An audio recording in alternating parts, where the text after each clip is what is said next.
Alright, sorry about that. We're back to where we were at here. I have to set this down here. What is this? What are these goody goods? There we go. If you're wondering, let's see if we can get this where it needs to be here. If you're wondering, these heads are 26 pounds apiece. So that's like nothing. Grab the camera here. Yeah, don't mind my toilet. Hiya. Hiya. Hiya. This one actually is an unboxing because I just now got it out. I pulled one out earlier when I got them home, or when they came, and was checking them out. And I'll show you this before we get into what I'm actually doing here. But we'll go ahead and pull this one out if we can without dropping it, you know. I want to drop your new aluminum heads. To me, for the price, I think this is all a man needs. In all reality, it has nothing to do with like quality as far as like the head. Yeah, it is a cast aluminum head, but it's all in keeping your valve train, you know, from getting worn out. You know, if you take care of your locks and your spring, so here, let's turn this to the light. You know, if you take care of your locks and your spring seats and keep the right pressure on your springs, you shouldn't drop a valve. That's what leads to valve droppage, is either incorrect geometry of the valve train, which is to your rocker arm to your valve, or your spring losing pressure because of being worn out. Now, this did come with hardened spring seats.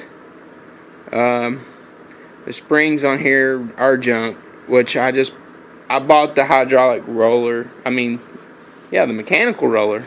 This is actually a solid roller spring, but it's way more than what our cam calls for. It's almost a 1/4 of an inch taller, and I believe it has more pressure. I'm not exactly sure the seat pressure on the spring, but I know it's a lot. At first glance here, as you can tell,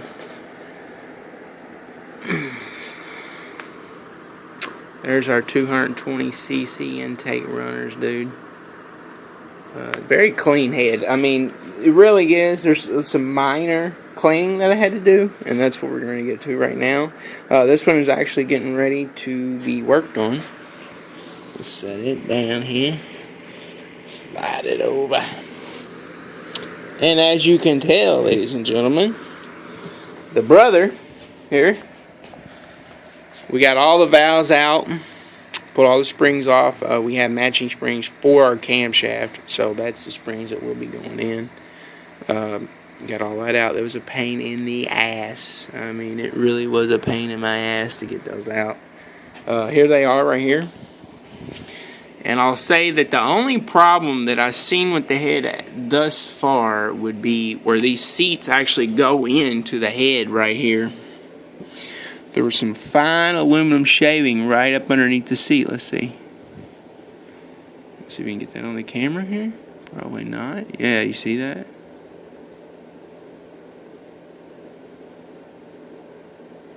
See that? Yeah, my phone is shitty, ladies and gentlemen. But, you know, we're just having fun, you know. But that's the main thing. So what I did, because these are going to the machine shop anyway, and have the steam holes put in right here. Here and here for the 400. What I did is when I put all the valves out, I just took a wire brush like this, and I just didn't really touch where the which it's going to get a valve job anyway. If I'm going to send it to the machine shop, I might get a valve job. Just reach in there lightly with just like a light brush and just kind of break that.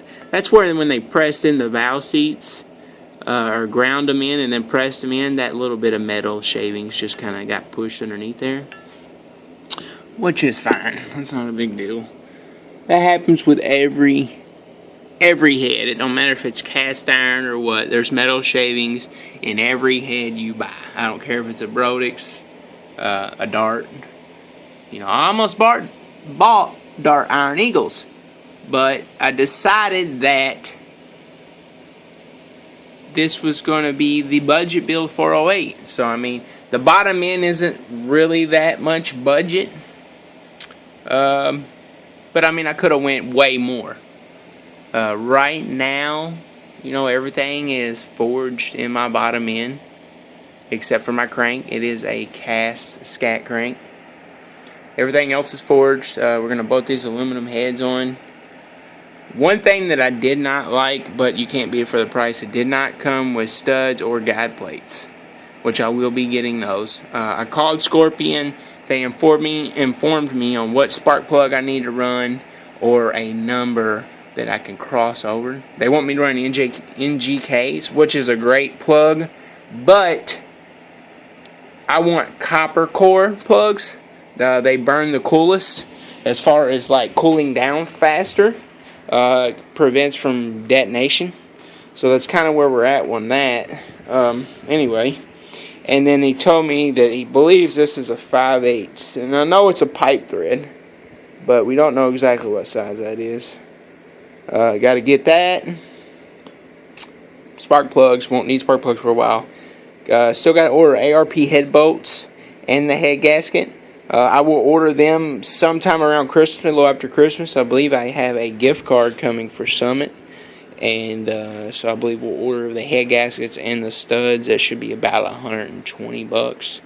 We'll go from there. It really all depends. I may not be buying nothing until springtime, but I do want to get these heads to the machine shop, have them looked over, make sure all my surfaces are flat.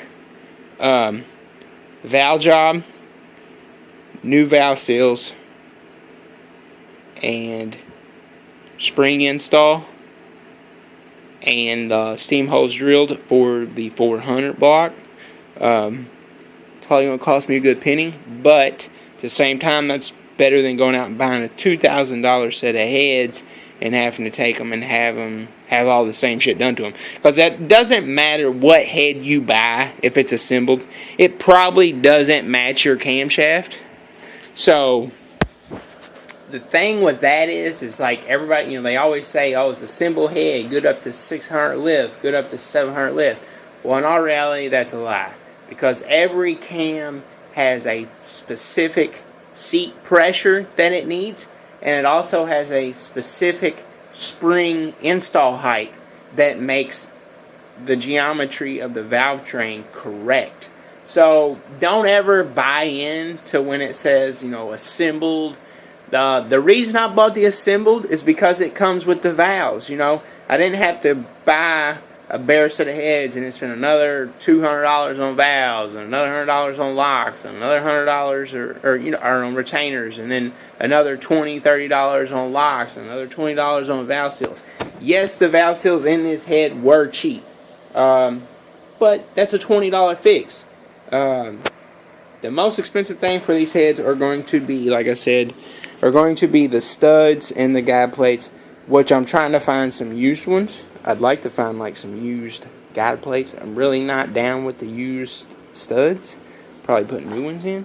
But I'm in a dilemma because I have a good set of Comp Cam Polylock 7/16, maybe 3/8, that I had for my original motor. Not this motor. This motor's still in here. This car still runs.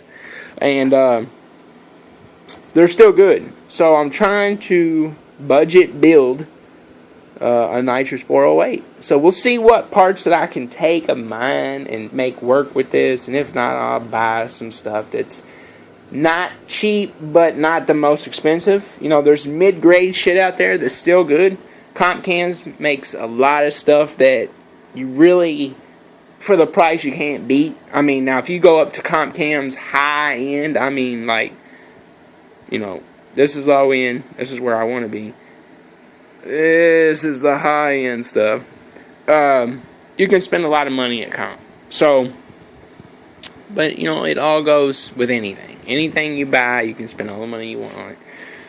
I just figured I'd give you a rundown right here. Get ready to pull these springs off. I guess we'll see you in the next one, man. Have a good one.